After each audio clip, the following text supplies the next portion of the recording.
तो आइएगा देखिए कुछ घरेलू ज़रूरी बातें मैं आपकी खिदमत में रख रहा हूँ। देखिएगा अक्सर घरों के अंदर होता क्या है, किसी के घर के अंदर सांप निकलते हैं, किसी के घर के अंदर बिच्छू होता है तो वो बच्चों को या किसी बड़े को काट लेता है, बहुत ज़्यादा तकलीफ़ों का सामना करना पड़ता है। या बहुत सारे घरों के अंदर चूंटियाँ बहुत ही ज़्यादा निकलती हैं जिससे कि लोग परेशान रहते हैं। ठीक है, और बहुत सारे घरों के अंदर कनखजूरे वगैरह, मतलब कीड़े मकोड़े अगर आपके घरों में निकल रहे हैं तो फिर ये उपाय जो मैं आपको बता रहा हूँ इसे अपनाना शुरू कर दें। इंशाल्लाह फिर आपके घरों के अंदर कीड़े नहीं निकलेंगे और आपके घर से कीड़े बिल्कुल साफ़ हो जाएंगे। अब वो उपाय देखिए कई तरह के हैं, यहाँ पर देखिए मैंने लिख करके रखे हैं आपके लिए।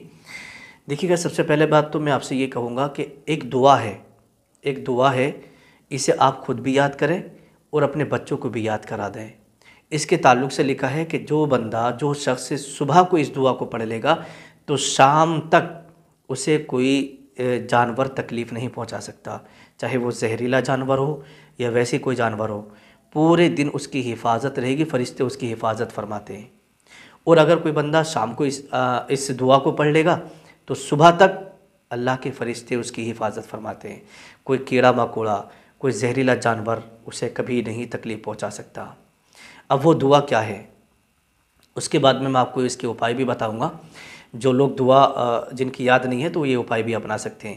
तो देखिएगा दुआ है, अल्लाहुम्मा इन्नी अऊज़ु बिकलिमातिल्लाहि ताम्माति मिन शर्रि मा खलक़।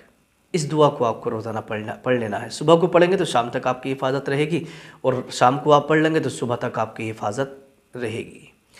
देखिए करना क्या है, अगर आपके घरों के अंदर कीड़े मकोड़े, सांप बिच्छू वगैरह निकलते हों या घर के अंदर ख़तरा हो तो करना क्या होगा कि आपको एक पाव नौशादर ले लेना है। एक पाव नौशादर लेने के बाद में 5 सेर पानी में उसको घोल देना है। घोलने के बाद में हमारे घर के अंदर जितने बिल जितने सुराख हैं छोटे या बड़े सब के अंदर उसको डाल देना, उस पानी को डाल देना है। अगर घर के अंदर सांप होगा किसी बिल में या किसी कोने में छुपा हुआ होगा तो वो भी निकल के भाग जाएगा, या बिच्छू होगा तो बिच्छू भी यूँ समझिए जितने भी कीड़े मकोड़े आपके घर में फिर इंशाल्लाह नहीं रुकेंगे। और अगर ये पानी आपने छिड़क दिया और अगर सांप आपके घर के अंदर आने की कोशिश कर रहा है और ये पानी छिड़का हुआ होगा तो सांप फिर आपके घर में नहीं आएगा, उसे दूर से ही उसकी बू आ जाएगी और वो भाग जाएगा। तो इसलिए हफ्ते में 15 दिन में 20 दिन में ये पानी अपने घर में छिड़कते रहना चाहिए ताकि कोई जहरीला जानवर या कोई कीड़ा मकोड़ा हमारे घर में ना घुसे।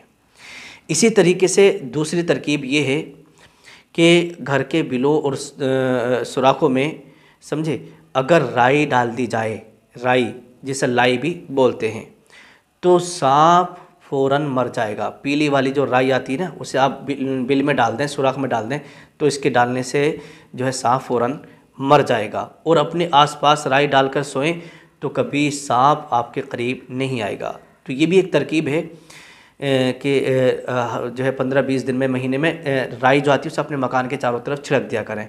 इसके छिड़कने से सांप फिर अंदर नहीं आता है, या अंदर होगा तो बाहर चला जाएगा। इसी तरीके से मूली का अर्क, ये जो मूली आप और हम खाते हैं ना, ये मूली का अर्क अगर बिच्छू के ऊपर डाल दिया जाए, बिच्छू कितना ये होता है ख़तरनाक, अगर बिच्छू के ऊपर डाल दिया जाए तो यूँ समझिएगा कि बिच्छू उसी वक्त मर जाएगा। ये बिच्छू के लिए जहर है। और अगर बिच्छू के सुराख में मूली के चंद टुकड़े काट कर डाल दिए जाएं तो बिच्छू अपने बिल में ही अपने सुराख में ही मर जाएगा, बाहर नहीं निकल पाएगा। इसी तरीके से दूसरी तरकीब ये है कि चिरचिटा जो घास आती है, समझे जो किसान लोग हैं वो जानते हैं, चिरचिटा घास, उसकी जड़ अगर आप बिछोने पर रख दें, अपने बिस्तर पर आप रख दें तो बिच्छू बिस्तर पर नहीं आ सकता। चिरचिटा घास जहाँ भी रखी होगी ना वहाँ बिच्छू फिर नहीं आता है, समझे ये भी एक तरकीब है। और अगर बिच्छू डंक मार दे तो ये जो एक रोज़ा का जो तेल आता है ना, ये आप लगा लिया करें, यानी चिरचिटे की जड़, इसका अर्क भी निकाल लेते हैं। और अगर अर्क ना निकले तो चिरचिटे की जो जड़ होती है ना, इसको आप घिस कर काटे हुए पर लगा देंगे तो जहर फ़ौरन उतर जाएगा, समझे। अगर किसी के बदन में कनखजूरा चिमट जाए या कान में घुस जाए तो शक्कर उसके ऊपर डाल दें, समझे, शक्कर, शक्कर उसके ऊपर फ़ौरन डाल दें, उसके पाँव खाल में से बाहर निकल आएंगे, यानी उसके पाँव बिल्कुल जड़ से उखड़ जाएंगे कान खजूरे के, समझे।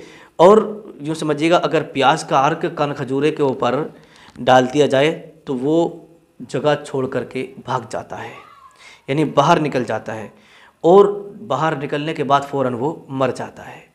तो ये भी एक तरकीबें हैं। और आगे देखिए चोटियाँ, बहुत सारे घरों के अंदर आपने देखा होगा कि चोटियाँ बहुत ज़्यादा निकलती हैं। अगर हमने रोटी रख दी या कोई मीठी चीज़ रखी है तो एकदम चोटियों की लाइन बन जाती है, समझ रहे हैं, चोटियों की लाइन बन जाती है। तो अगर आपके यहाँ पर भी चोटियों की बहुत ज़्यादा टेंशन रहती है, चैटे चोटियाँ कीड़े मकोड़े आते हैं ना, तो ये जो हींग आती है, हींग, समझे, जिसे हम आप और हम खाने में डालते हैं, सब्ज़ी वगैरह में डाल लेते हैं कहीं कहीं, तो वो इस हींग को आप लेंगे और हींग को लेने के बाद में जगह जगह आप अपने घर पे रख देंगे। इसकी खुशबू से, इसकी महक से चोंटियाँ आपका घर छोड़ करके चली जाएंगी।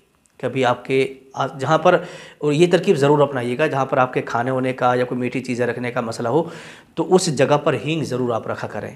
तो फिर इंशाअल्लाह तबारक व तआला चोंटियाँ फिर आपके आसपास से भी नहीं गुजरेंगी। तो ये कुछ तरकीबें थीं, घरेलू उपाय थे।